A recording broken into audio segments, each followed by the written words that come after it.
You're listening to the PRO Media Network, the next level in entertainment.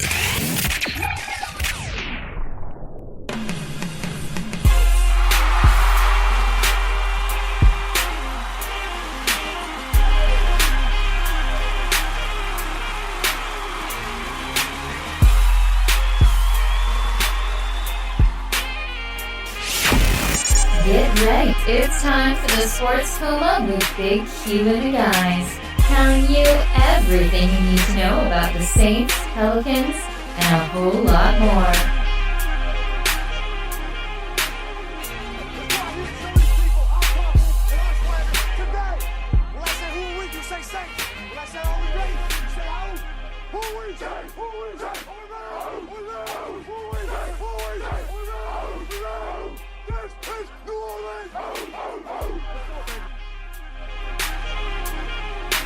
Welcome. You're now rocking with Sports Coma with Big Q and the guys. We have intense, entertaining, educating, and enlightening sport talk from your favorite sports family. I'm Big Q. Welcome to the Sports Coma Podcast 363. We are the number one independent Saints podcast in the land, man. Coming right at you. And on today's show, as Drew brung us in, episode 363, we have some news and notes that go over with you. The Saints signing some depth, man. Pretty much what it is. Inking a few people. We're going to go over it. The signing of defensive end Wes Horton. We're going to talk about that on today's show. A few other signings, too. The Saints did ink a couple offensive linemen, a defensive back. We also have some releasing news we're going to go over with you on today's podcast. Also, we got a couple interviews we're going to play for you. We got Coach Payton. He's going to chime in on his thoughts, of football, of course, and some other matters. We got Cam Jordan in here. And, of course, Traquan Smith, who's the mystery man a lot of people want to know about. That's the word on the street. It's like, Q, we need help. Michael Thomas need help. Well, we drafted a guy for that from Central Florida. Had all these great things. Remember when he first came in, everything he was doing at Central Florida, and I know it's a different level of competition, but the guy has talent. And usually the second year, let's see what him and Davenport could really do. But the Saints, they're in depth, man. They have in depth, bringing in a few undrafted guys and see what some of these guys can do. Maybe some of them can crack a lineup, or perhaps, or at least, the very least, provide quality depth. Also, we got other news we're going to talk about dealing with, those other teams in our division, NFC South. The Tampa Bay Buccaneers made a move, and, we'll talk about it on today's show as well. And, of course, the Sports Coma question of the day I hit you with right now is pertaining to one of those moves that Tampa Bay made. They released defensive end multi-year Pro Bowler Gerald McCoy, who anchored the defensive line for them for many years. They got into a dispute with him. They released him. Now, I've seen a few articles about Gerald McCoy, and my question to all of the smart Sports Coma people out there is, what do you think about that? Should we sign Gerald McCoy? The Sports Coma question of the day is, should the Saints go after Gerald McCoy? Should we? Now, we picked up Malcolm Brown. Sheldon Rankins is still rehabbing from that injury. Would you sign? Is it a good move for the Saints to sign Gerald McCoy? He ain't going to come cheap. Obviously not. He wants his money. So what do you think? Y'all chime in the comment section. Let me know what y'all think about that. And let's get started, as I like to welcome all y'all great new and established family to the Sports Coma. Thank you for joining us.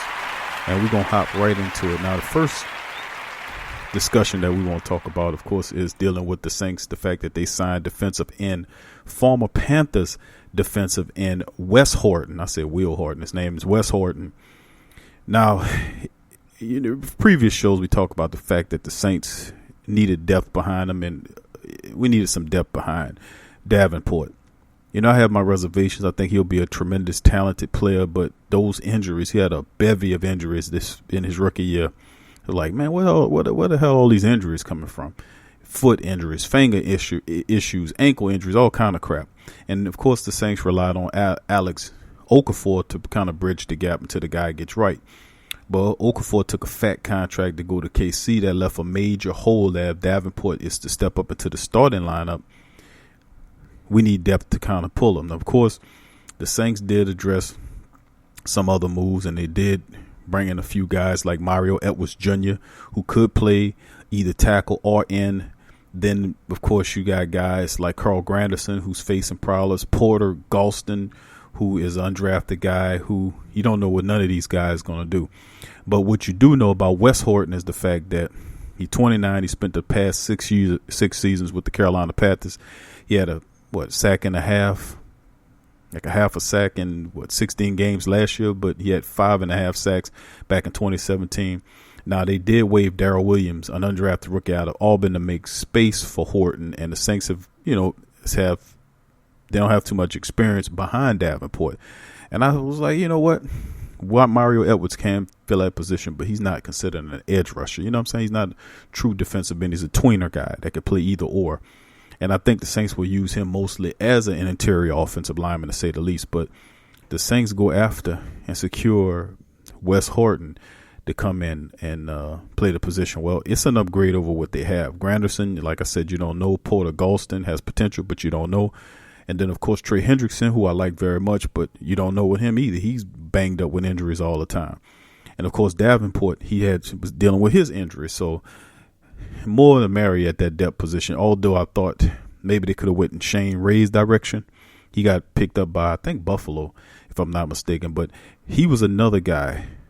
Or was it Baltimore? Might have been Baltimore. I have to look it up. But anyway, he was I probably would have went with Shane Ray because he would have more of a better pass rushing acumen. But Wes Horton is the guy that the Saints decided to go with. And is it an upgrade over what they have underneath them with all these unexperienced guys? I think so. Horton is a pretty decent lineman, to say the least. And he should be able to help him if he can able to kind of hold where he is. So we'll see moving forward, but Wes Horton is a Saint for right now anyway. Going to the next move, the Saints made a few moves also, bringing in these other guys. Now, Mickey Loomis and the team announced Wednesday that they have signed to the club center Ryan Groy, offensive tackle Marshall Newhouse, and safety Terrell Williams Jr. And then, of course, to make room for those guys, they released undrafted guard Mike Herndon, wide receiver Micah Wright, and terminated the contract of Cam Newton's brother, Derek Newton. So, there you go. So guys out the door.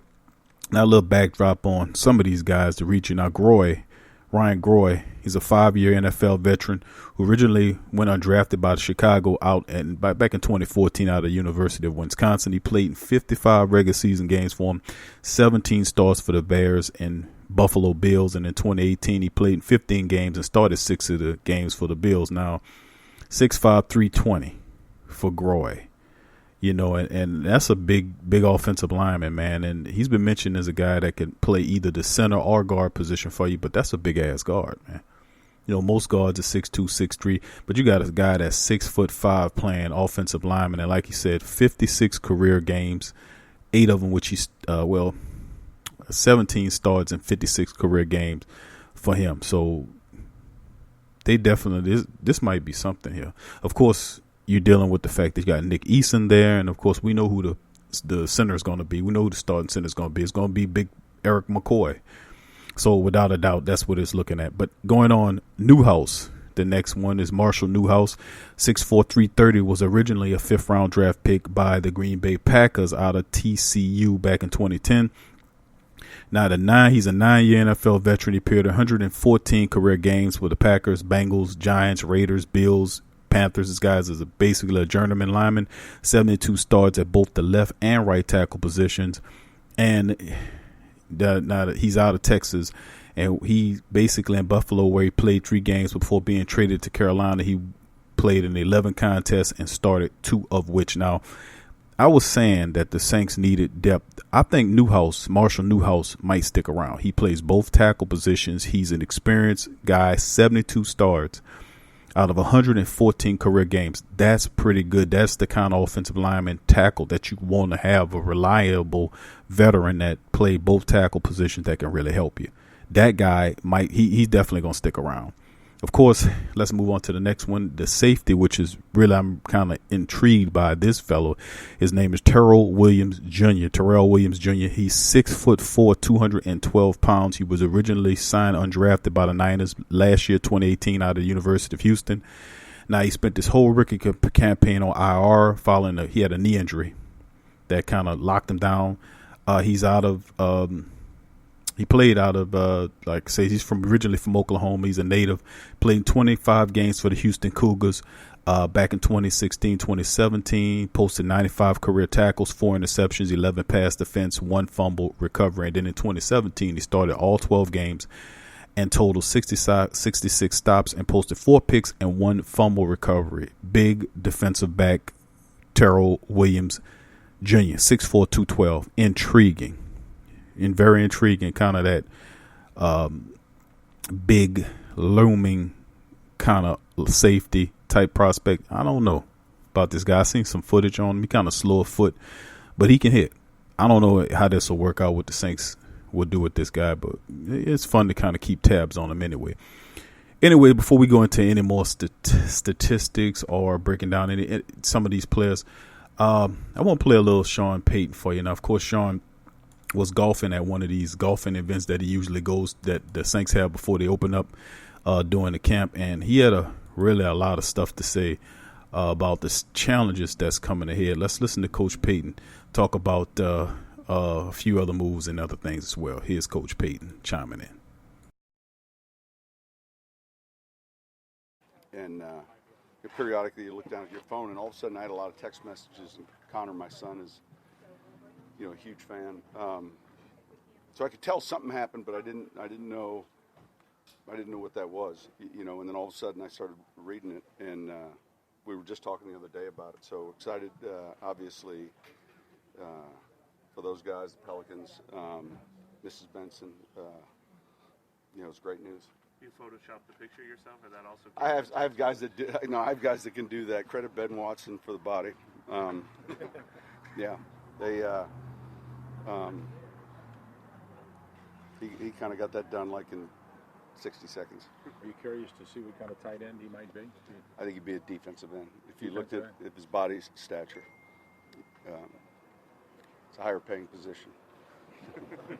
Not as high as paying as position he's going to play. Sean, do you wrestle with how to approach the message this offseason, whether to sort of embrace and channel what happened last year or to try to move past it? I feel like it's the same question you might have asked a year ago. Yeah, so, no, I mean, it's another team, and, it's a new challenge. These guys are, there's no secret message to start the spring. As we get closer to training camp, we'll get a little bit more focused as to how we approach the season. I mean, obviously we're going to be asking these questions, but I'm sure fans keep coming up to you asking you about how you're going to move on and stuff like that. I mean, just how do you deal with sort of the constant reminders of the past? I don't think that's as big of a challenge as maybe it is for someone else. I mean, look, we're in a business that's competitive, and you focus on the things that you can control. And our players are trained to perform in those moments, play well. Obviously, we're in the winning business, and I think we're excited for the next challenge. I don't look at it as something we're dwelling on at all. That's Coach Payton, y'all, chiming in on his thoughts, dealing with a number of things, talking about Zion Williamson, of course, seeing him as a tight end. Yeah, he'd be an excellent tight end, to be honest with you, but you don't have him. You have Jared Cook coming your way there, Coach. Anyway, it's interesting, man, to see what the Saints are doing in terms of bringing in talented players like, like some of these undrafted guys that can really come in and kind of help the team. It's really interesting. But before I get into my little chat, let's hear what Cam Jordan had to say. Here's Cam. What's been the approach to this season? Is there any kind of us against the world mentality? Or Isn't that how it always is? It's always been the Saints versus everybody. I expect this season to be no different. We talk about, last year was live up to expectations, and then, of course, we were one game away where we want to be. We've got to continue doing exactly what we've been doing. What is there a message yet? Is there a slogan, a banner yet? We've yet to take the practice field, so we've yet to try and moniker a season. So not yet. But do you like the idea of trying to embrace and channel what happened last season, or do you like the idea of ignoring it and moving past it? Embrace and channel what happened the last 2 seasons. At some point, it feels like it takes a miracle to beat the Saints, and I'm okay with that. We hit the playoff run. We've got to be a tighter-knit group. We've got to be a group with that same mentality. So that's exactly what we're going to take to the field. Cam Jordan, man, precise, concise, and smart and quick as ever. Hitting the reporters, answering their questions straight away is only Cam can do, man. Glad we have that guy. Hopefully his contract's coming due in a few years, man. We got to lock Cam up for life. Make Cam a Saint for life. Anyway, let's get into the rest of our news. Of course, dealing with the Tampa Bay Buccaneers, they had some crap that happened. They signed Ndamukong Suh, who Saints looked at Suh last year, tried to offer him a deal. He decided to go to Los Angeles, the Rams. It worked out for him, at our chagrin, but he ended up going to a Super Bowl. The Rams obviously weren't going to bring him back. Tampa Bay issued him a contract. He's there. So, point is, we'll be matched up against Ndamukong Suh twice a year. It's going to be interesting. That's why it's a big deal in terms of having he's quite not what he used to be, but still a force. And to be honest with you, Tampa Bay's defense is going to be freaking hard to deal with. But that's why I'm so amped about Eric McCoy and a few moves that the Saints are, man, to making to empower the offensive line to deal with guys like Ndamukong Suh. Now, the Sports Coma question of the day, once again, fam, is we're talking about Gerald McCoy. Former Tampa Bay Buccaneer, had a messy divorce with the Tampa Bay Buccaneers. Saints, should we go after him? Of course, he's not going to come cheap. We might have to spend a little money to get him if he's going to come in here. But should the Saints go at him? What you guys think about it? Should we just stand pat what we got, wait till Sheldon Rankins make it back, work with some of these guys that we have so far? What are your thoughts on that?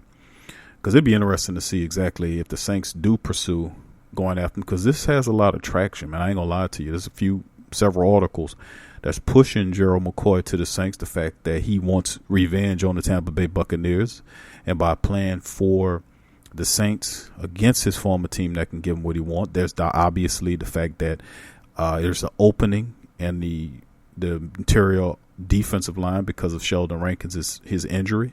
And, of course, when he comes back, he's not going to be 100%. That takes a while for him to kind of work his way into that, and not to just rush him back, but kind of ease him back into the lineup where he'll then gain his speed and power, because he was playing at all-time level last year.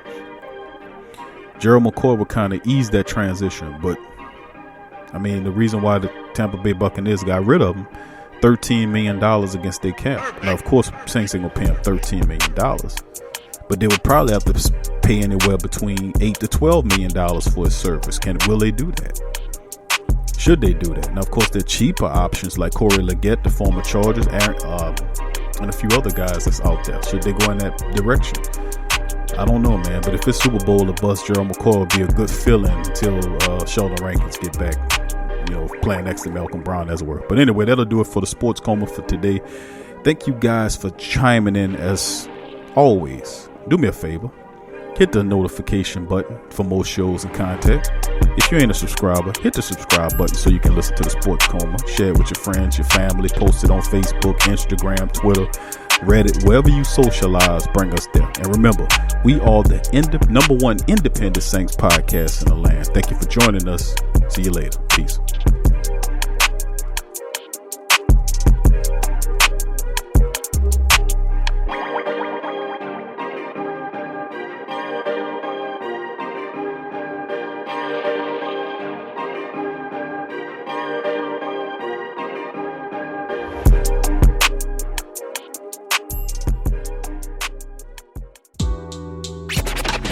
I'm a Saints and Pelicans fan, so the only podcast I can get my fix is the Sports Coma with Big Q. The guy's intense, funny, and they always keep it real. Check out the Sports Coma with Big Q and the guys. Embrace Pet Insurance is more than just pet insurance. Embrace Pet Insurance promises to provide genuine support and certainty when your pet needs it the most. with personalized accident and illness policies, compassionate customer care, 24/7 access to veterinary professionals, flexible wellness plans, timely claims processing, and online customer portals. Their values is what makes them embrace. So, when selecting a pet insurance company as a partner in your pet's care, you deserve a company that has your pet's best interests at heart. Get top-rated and reviewed coverage for your pet today. Up to 90% back on bills at any vet, total protection, pet insurance, and wellness, and dependable claims payments. Get the top-rated and reviewed coverage for your pet today. Go to EmbracePetInsurance.com. That's EmbracePetInsurance.com. Check the link in the description section below. Are you a boxing fan? Check out Ring Kings Boxing only on the PRO Media Network. Sports fans are gearing up and saving big at Fanatics.com, the world's largest collection of officially licensed fan gear. From all the leagues, teams, and players you love, unique one-of-a-kind designs exclusively by Fanatics, and autographed collectibles from today's biggest stars shipped directly to your home. Join Fanatics Rewards for free to earn fan cash on every purchase. Shop now and for a limited time, get 20% off all orders. Fanatics.com, officially licensed everything. Hit the link below and rep the black and gold today. Who that? Do you need a domain name? How about a host for your website that can work with WordPress? Try Namecheap.com. They make registering, hosting, and managing domain names for yourself or others easy and affordable because the internet needs people. Namecheap is an ICANN accredited domain register and technology company founded in 2000. It's one of the fastest growing American companies according to the 2018 Inc. 5000, celebrating nearly 2 decades of providing unparalleled levels of service, security, and support. Namecheap has been steadfast in customer satisfaction with over 10 million domains under management. Namecheap is among the top domain registrars and web providers in the world. They offer a full selection of popular and unique domains along with fully featured hosting packages, SSL security certificates, WhoisGuard privacy protections, and more, all at the lowest prices in the industry. So if you need a domain name or hosting or anything else, think Namecheap.com. That's right, Namecheap.com. Check the description section below for link. Follow the Sports Coma on Facebook, Twitter, Instagram, and YouTube.